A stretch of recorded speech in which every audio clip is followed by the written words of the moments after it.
Hello, good morning everyone. सकाळ सकाळी मस्त देवपूजा पार पडली आणि त्यानंतर मी लगेच स्वयंपाकाला लागले. आज जेवणात मटकीची उसळ, चपाती आणि भात असा सिंपल मेन्यू होता. स्वयंपाक झाला आणि त्यानंतर घरातील सर्व कामे आटपून घेतली. आज सकाळपासूनच मुसळधार पावसाची सुरुवात झाली. मग काय, पाऊस चालू असताना भजी खाण्याची मजाच वेगळी, म्हणून आज भजी करण्याचा बेत केला.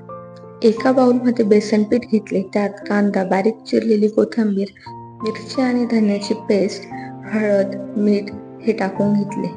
त्यानंतर थोडे थोडे पाणी टाकून भजीचं पीठ तयार करून घेतले. त्यानंतर गरम तेलात भज्या डीप फ्राय करून घेतल्या आणि गरमागरम भज्यांचा आस्वाद घेतला.